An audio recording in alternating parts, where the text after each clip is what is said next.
행복씨앗입니다. 오늘도 시장을 정리하면서 하루를 마무리하는 시간을 가져볼까 합니다. 오늘 우리 시장은 코스피도 코스닥도 상승 마감했습니다. 코스피는 0.34%, 그리고 코스닥은 0.75% 상승 마감했습니다.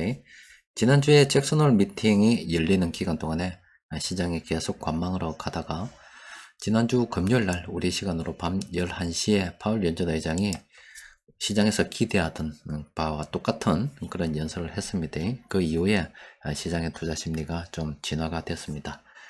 그리고 난 다음에 전 세계 돈 흐름 좀 점검해 보면 일단 우리 외환시장에서는 이렇게 다시 환율이 떨어지면서 한국으로 돈이 들어오는 게 포착이 되고 있어요. 또 그리고 신흥국 쪽으로 인덱스를 보면 역시 신흥국 쪽으로 돈이 흘러 들어가고 있는 것을 확인할 수가 있습니다. 그런데 선진국 쪽으로 가면 아직은 이렇게 돈이 빠져나가는 게, 그러니까 돈이 미국 쪽으로 향한다 이 말입니다. 그게 확인이 되고 있습니다. 그래서 아직 외국인들의 그 투자 포지션은 중립이다 이렇게 보시는 게 좋겠습니다. 그런데 오늘 뭐 시장 수급 보시면 아시겠지만은 시장에서 그 시가총액이 큰 이런 업종 팔았어요. 하지만 어제하고 오늘 보면 많은 업종 이런 식으로 외국인들 그리고 기관들이 매수하고 있는 게 보입니다. 그러니까 손바뀜이 일어나고 있다 이렇게 보시면 되겠습니다. 자, 정리하면은 파월 연준 의장의 연설 이후에 전 세계 돈들은 아직 좀 우왕좌왕하고 있다 이렇게 보시면 되겠고, 우리 시장에서는 그동안 소외됐던 종목들 있죠. 상승해서 소외됐던 종목 아니면 상승하다가 좀 떨어져서 상승이 주춤했던 그런 종목 쪽으로 돈이 돌고 있다 이렇게 보시면 되겠습니다. 또 그리고 장중수급 분석 시간에 정리해 드린 것처럼 주가가 이렇게 오르다가 이렇게 눌림목 이후에 다시 이렇게 조금 올라가려고 하는 종목들이 좀 보입니다. 이런 종목들은 요 기간 동안 수급을 좀 보고 이 눌림목 기간 동안에 외국인들이 아니면 시장을 이 종목을 주가 선도를 하던 세력들이 어느 정도 빠져나갔는지 한번 살펴보고 평균 매수 단가도 좀 살펴봐야 되겠죠. 그런 다음에 세력들이 안 빠져나갔고 주가가 다시 이렇게 오르는 게 확인이 된다 그러면은 그런 종목들은 우리가 좀 적극적으로 좀 관심을 가지고 살펴봐야 되겠죠. 지금 세력들이 손바뀜, 새롭게 매수하는 그런 종목들, 아니면 기존에 올랐다가 떨어져서 눌림목을 지나고 다시 오르는 종목들 꽤 있기 때문에 그런 종목들 우리가 계속 연구를 해야 됩니다. 또 그리고 시장에서는 또 불안한 뉴스들이 나옵니다. 지난번에는 새마을금고 이야기들이 나왔었고요. 또 그리고 9월 위기설에 대해서는 계속돼 있었습니다. 코로나 때 자영업자 그 대출 있잖아요. 이런 식으로 9월달까지, 올해 9월달입니다. 대출 만기 연장을 해줬단 말이에요. 근데 이게 끝나니까 이제 이거 또 위기다 이런 이야기들이 나왔었는데 그 정부에서 다시 또 연장을 하고 있죠. 25년까지 지금 23년 아닙니까? 2년 더 연장해 주는 걸로 9월 위기가 없다 이렇게 자꾸 이렇게 이야기가 나오는데, 저 빚이 있잖아요. 일시적으로 상환하게 되면 나라가 난리 납니다. 돈이 크게 줄어드는 거잖아요. 그래서 빚낸 사람들은 갚을 어쩔 수 없을 경우에 파산을 하겠지만 정부 입장에서 공개적으로 다 죽어라 이렇게 할 수는 없어요. 저래 되면 나라 경제가 망하기 때문에 그래요. 그래서 우리한테는 통하지 않는 이야기입니다. 예전에는 그런 이야기가 있어. 규모의 경제라고 해가지고 어떤 은행이나 어떤 기업들 있죠. 이게 너무나 비대해서 덩치가 커져서 이 기업이 망하게 되면은 나라가 망할 정도가 된다. 이렇게 되면 정부에서 알아서 살려준다. 이런 이야기들이 있었습니다. 실제 그렇게 될런지는 모르겠습니다만은 그런 이야기들이 있었어요. 여하튼 지금 자영업자 9월 위기설 관련해서 정부에서 대출 연장을 해준다 그러니까 일단은 걱정하지 않으셔도 되겠네요. 또 그리고 그 중에서 그렇게 인정해줘도 이자 못 내는 사람들은 파산할 수밖에 없겠죠. 그래서 금융권에는 여전히 이런 불안한 이야기들이 계속 지속될 수밖에 없습니다. 자, 오늘 시장 수급 들여다보니까 괜찮았죠. 그러면 또 세력들이 공통적으로 매집한 종목들이 꽤 많이 보이겠죠. 그 세력들이 공통적으로 매집한 종목들이 1억 개 종목이 됩니다. 종목이 많기 때문에 오늘도 빨리빨리 좀 돌아봐야 되겠지요. 자, 먼저 DN 오토모티브를 보면은 추세 괜찮습니다. 상승 평분인데 좀 그렇죠. 이거 그냥 딱 봐도 많이 올랐잖아요. 이런 것들은 그냥 지나쳐야 됩니다. 상승 평균이라고 다 똑같은 상승 평범이 아닙니다. 그래서 차트로 보면 그렇죠. 좀 떨어지는 구간이 있었는데 이후에 많이 상승했잖아요. 그래서 이 종목은 그냥 못 본 걸로 하도록 합시다. 그리고 GS 리테일 같은 경우는 아직 추세가 살아나지 않았습니다. 세력들이 들어와서 주가 흐름을 돌려놔야 돼요. 최근에 조금 들어오고 있습니다만은 이걸로는 부족합니다. 돈 좀 더 쓸 동안은 기다리도록 합시다. 그리고 ISC 종목은 큰일 납니다. 지금 이 치다도 보면 안 됩니다. 자, 근데 KCC는 앞서 본 DN 오토모티브하고 다른 형태의 이렇게 상승 추세 평범한 구간이죠. 이 종목은 딱 봐도 좀 관심을 가져볼 만하겠지요. KCC를 보면은 자, 외국인들도 완전히 나가지는 않았어요. 그간 좀 팔긴 팔았는데 다시 좀 들어오는 것 같고, 최근에 수급이 좀 개선되는 것 같이 보이죠. 세력들이 조금 매수하고 있습니다. 그렇죠. 이번 주 들어왔습니다. 그래서 이 종목은 우리가 체크 표시를 좀 해놔야 되겠습니다. 또 그리고 네이버도 괜찮죠. 네이버도 보면 그냥 저점 부근에서 이만큼 돈 들어와 있다 생각하시면 됩니다. 그러니까 이전에도 뭐 세력들이 물려 있겠지만은 실제 요 무렵부터 시작해서 주가 변화가 있잖아요. 그때 돈 투입한 애들이 실질적으로 뭐 여기서 주가를 움직일 수 있는 세력들이다 이렇게 보시면 되겠죠. 그러면 여기서 누구냐 보면은 최근 들어와서 보면은 이 외국인들이 이제 들어왔고요. 기관들이 먼저 손을 쓰고 있었다 이 말 아닙니까? 계속 손을 쓰고 있었죠. 기관들이 그렇지 않아도 매집을 하고 있는데 외국인까지 매수를 하니까 얼마나 좋겠습니까? 이 종목은 또 체크 표시를 또 해야 되겠지요. 두산 에너빌리티. 자, 두산 에너빌리티 한번 보도록 합시다. 이것도 괜찮죠? 지금 그냥 딱 봐도 뭐 외국인들 계속 들어오고 괜찮잖아요. 또 수급 분석표 들여다보면은 또 기관들이 많이 들어오네. 그런데 단 하나의 단점은 이 개인들의 비중이 너무나 많아요. 이 세력들이 치고 올라가려고 그러면 이 많은 물량 지금 다 가져가야 되는데, 그죠? 지금 개인들이 지금 2만원 부근에도 막 물려가지고 있고요. 16,000원, 16,000원에서 한 2만 사이 매물대가 많습니다. 그러니까 세력들이 정말로 이 종목이 괜찮다 생각하고 열심히 매집해 줘야 됩니다. 그래서 이 종목은 오르는데 매물대 때문에 시간이 좀 걸릴 수도 있다 이렇게 생각하시는 게 좋겠습니다. 삼성중공업은 멀리 보면 괜찮아요. 그죠? 근데 지금 들어가기는 좀 그렇지요. 삼양사도 이건 한번 말씀드렸죠. 개인들의 비중이 너무나 크기 때문에 이런 거 좀 조심해야 된다 말씀드렸잖아요. 참 괜찮은데 아까 전에 투산 에너빌리티처럼 개인들의 비중이 너무 커요. 그리고 개인들의 이 매집한 걸 보니까 55,000원 그리고 59,000원 47,000원대 부근부터 매물이 엄청 많이 쌓여 가지고 있습니다. 그러니까 현재 주가가 45,000원 아닙니까? 앞으로 뚫고 나가야 될 매물이 엄청 많죠. 이런 것들은 X 표시, 체크가 아니라 X 표시입니다. 자, 코오롱 인드 이 종목은 한번 살펴보도록 합시다. 자, 코오롱 인드도 뭐 괜찮습니다. 그죠? 그런데 이것도 개인들의 주가 선두 비중이 좀 높아요. 근데 다른 것보다 좀 낮죠. 이거는 한번 관심을 좀 가지고 연구를 좀 해봐도 되지 않겠나 싶습니다. 또 그리고 오늘 종목 진짜 많다 그죠? 한국항공우주는 세력들이 돈 좀 더 써야 됩니다. 형님들 돈 쓰는 거 보고 움직이면 되겠고, 또 한전 KPS도 마찬가지입니다. 세력들이 돈 좀 써야 됩니다. 아직 하락 추세 평범한 구간입니다. 저도 이렇게 타임테이블을 보면서 좀 많이 편합니다. 이게 굉장히 직관적이 됩니까? 일단 하락 추세는 하나도 안 쳐다봅니다. 아예 많이 쳐다보지 않습니다. 그리고 상승 평범한 구간을 보는데 상승 평범 구간을 볼 때도 조금 다르죠. 이렇게 DN 오토모티브처럼 많이 올라서 있는 건가 아니면 네이버나 또 KCC처럼 이런 상황인가 지켜보는 겁니다. 근데 한전기술 잠시 좀 보면은 일단은 뭐 외국인들이 나가지 않았어요. 수급이 빠져나가지 않았죠. 그럼 이건 어떻게 되겠습니까? 관심을 좀 가져봐야 되겠죠. 근데 이것도 약간 문제는 있어요. 지금 개인들의 주가 선도 비중이 너무나 커요. 너무나 커요. 근데 앞서 본 종목들하고는 조금 성격이 다릅니다.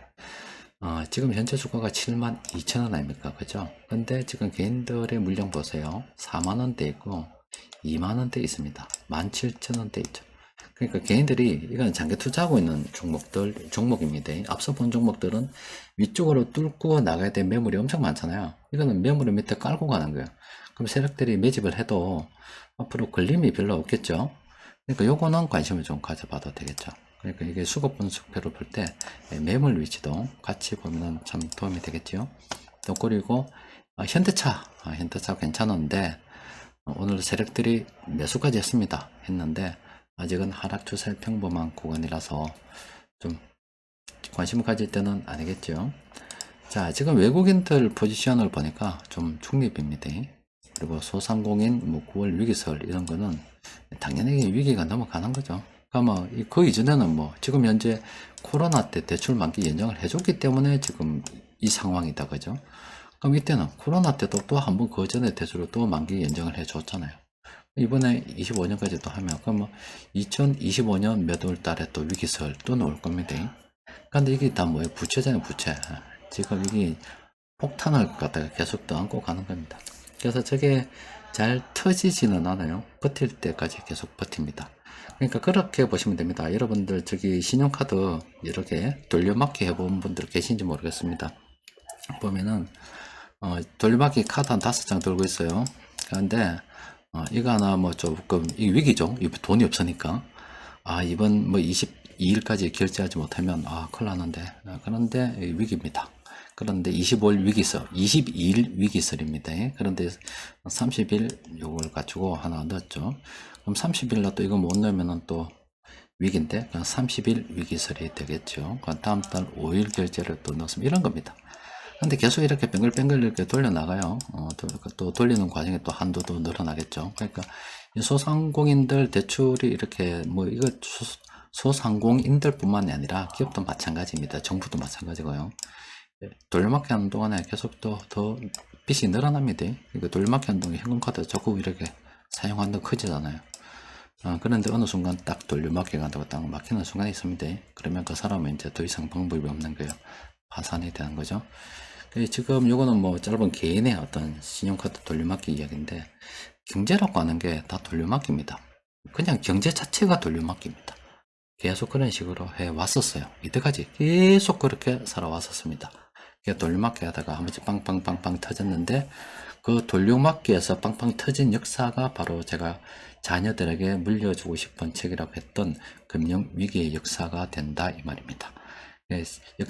인류 역사를 쭉 놓고서 보면은 돌려막기에서 빵빵 터진 역사가 한두 번이 아니다, 이런 거고, 돌려막기에서 빵빵 터졌을 때 이 친구가 돌려막기에서 빵 터졌어요. 그런데 이 친구는 아주 참 훌륭한 아빠로 둬가지고 아빠가 막아줬어요. 이게 보정인이 됩니다. 지난번 실리콘밸리 은행이 파산하니 많이 했을 때 보정인이 나서서 해줬죠. 그러면 저 위기 넘어가는 거 아닙니까? 근데 보정인이 없으면 어떻게 되겠어요? 골로 가는 겁니다. 역사적으로 금융위기 역사를 쭉 봤을 때 보정인이 있을 때는 또 위기가 터져도 넘어가요. 지난번 우리가 2008년도 금융위기 때도 연준에서 나서서 돈 풀었다 아닙니까? 그리고 코로나 위기 때도 그때도 전세계가 나눠서 그 돈을 풀었죠. 다 보정인의 역할을 했습니다. 그런데 이제 보정인도 더 이상 그러니까 이 아빠가 한번 해줬는데 이 자식이 그러면 착실하게 살아야 되는데 아빠가 해줬으니까 또 돌려받게 또 돌리는데 그 다음번에는 아빠가 나 돈 없다 이래 되면 진짜 약방 터지는 거잖아요. 보정인이 없으면 날아가는 거예요. 그래서 역사적으로 볼 때 거품이 빵 터질 때 보정인이 없을 때, 그러니까 정부나 아니면 은행이라든지 또 아니면 이게 돈 자체가 신용을 잃어서 보정이 있다 하더라도 그 믿음이 안 갈 때, 사기꾼 비서물이 할 때는 그땐 진짜 큰일 나는 겁니다. 그래서 지금 우리가 계속 그런 계속 부채 폭탄을 또 안고 가고 있는 중이에요. 근데 이제 제가 여러분께 늘 걱정스럽다고 말씀드리는 게, 금융위기 역사, 지난 어떤 몇천 년, 아니면 몇백 년 역사를 쭉, 몇천 년 전에는 어떤 돈에 대한 데이터가 있는 거고, 몇백 년의 어떤 사실, 실제 있는 데이터를 쭉 들여다보고 연구를 좀 해봤을 때, 왜 하필이면 재수없이 지금 현재 유튜브 방송을 하고 있는 저나 또 이야기를 듣고 있는 여러분들이나 요때 우리 살아생전에 그런 일이 생길 것 같다, 이 말이에요. 죽고 난 다음에 또 그런 일이 생기면 괜찮겠지만은 살아생전에 그런 일이 생길 것 같으니까 참 재수없다 이거예요. 그런데 위기는 또 항상 누군가에게 기회가 됐었어요. 그래서 이제 제가 여러분들께 늘 말씀드리는 게 지금은 괜찮다 이 말이에요. 지금 우리가 주식을 사서 좀 떨어지고 몇십 프로 손해가 나도 괜찮은 거예요. 지금은 계속 거품이 늘어나고 있는 중이라서 전혀 상관이 없다 이 말이에요. 형편만 되면 계속 모아가는 게 좋다 이 말이에요. 그런데 그게 언젠가 이제 빵 터지기 전에는 나와야 된다 이 말입니다. 그때 나올 때 이번에 2차 전지 봤죠? 2차 전지 뭐 사람들 불과 며칠 만에 뭐 거의 2배 가량 오르기라고 막 그렇잖아요.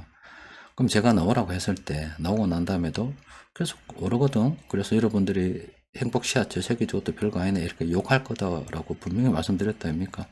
그래도 나는 나간다고 분명히 이야기할 거라고 여러분들께 말씀을 드린 거고, 또 그리고 우리가 그때 한번 잘 빠져나가서 한번 위기를 타고 넘었을 때 또 다른 큰 기회가 열린다 이 말입니다. 그러니까 큰 위기가 있고 큰 기회가 우리 앞에 딱 놓여가지고 있습니다. 그건 우리 그거 한번 타고 넘으면은 그냥 우리는 뭐 해피하게 살다가 죽는 거고, 또 그리고 우리 자녀들은 그 위기를 잘 타고 넘으면 나머지 인생 해피하게 살 가능성이 크고, 그리고 나는 아무리 정직하게 살았다, 나는 진짜 도둑질 한 번 안 하고 진짜로 정직하게 살고 남한테 피해 준 적도 없고 행복하게 진짜 살라고 노력을 했는데 참 무식하게도 금융 공부를 못 해봤다. 그래서 그 위기를 갖다가 타고 넘지 못하면 그냥 일본 대중들에게 묻혀서 대부분의 사람들이 그런 것처럼 험난한 인생을 살게 되는 거예요.